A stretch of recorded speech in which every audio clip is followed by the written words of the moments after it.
Assalamualaikum warahmatullahi wabarakatuh. Di sini saya Sylvia Komalasari akan membahas mengenai komponen-komponen pengembangan kurikulum. Pertama, kita akan membahas mengenai apa itu pengembangan kurikulum. Pengembangan kurikulum adalah proses perencanaan dan penyusunan kurikulum oleh pengembang kurikulum dan kegiatan yang dilakukan agar kurikulum yang dihasilkan dapat menjadi bahan ajar dan acuan yang digunakan untuk mencapai tujuan pendidikan secara nasional. Kurikulum bersifat dinamis, artinya bisa dikembangkan dan disempurnakan sesuai tuntutan zaman.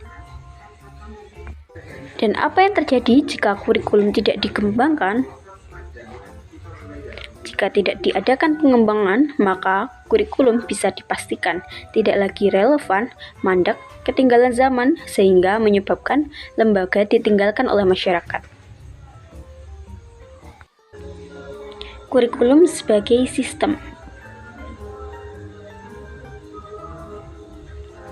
Kurikulum merupakan sistem terprogram yang memiliki 4 komponen utama, yakni tujuan, isi atau materi pelajaran, strategi, dan evaluasi.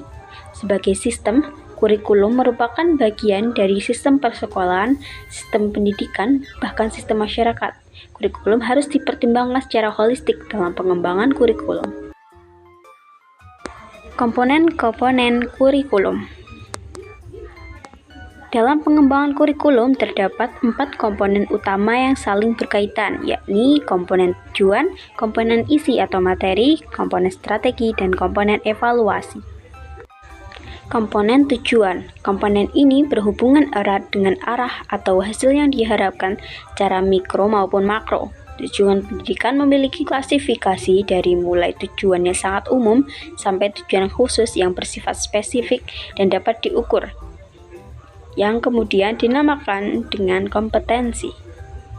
Komponen isi atau materi. Komponen materi adalah bahan-bahan kajian yang terdiri dari ilmu pengetahuan, nilai, pengalaman, dan keterampilan yang dikembangkan ke dalam proses pembelajaran guna mencapai komponen tujuan. Komponen materi harus dikembangkan untuk mencapai komponen tujuan. Oleh karena itu, komponen tujuan dengan komponen materi atau dengan komponen-komponen yang lainnya haruslah dilihat dari sudut hubungan yang fungsional. Komponen strategi merupakan komponen yang memiliki peran yang sangat penting dikarenakan berhubungan dengan implementasi kurikulum. Strategi pembelajaran merupakan pola dan urutan umum perbuatan guru siswa dalam mewujudkan kegiatan belajar mengajar untuk mencapai tujuan yang telah ditentukan.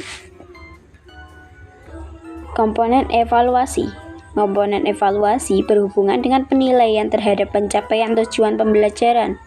Evaluasi kurikulum mencakup langkah-langkah seperti merancang, melakukan persiapan, mengumpulkan informasi, menganalisis, membuat konklusi, membuat rekomendasi, dan memanfaatkan hasil evaluasi.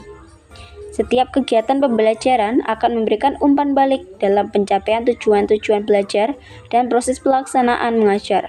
Umpan balik tersebut digunakan untuk mengadakan berbagai usaha penyempurnaan, baik bagi penentuan dan perumusan tujuan mengajar, menentukan sekuens bahan ajar, strategi, dan media mengajar. Itu tadi penjelasan mengenai komponen-komponen pengembangan kurikulum. Jika ada salah kata atau kalimat, saya mohon maaf sebesar-besarnya. Terima kasih. Wassalamualaikum warahmatullahi wabarakatuh.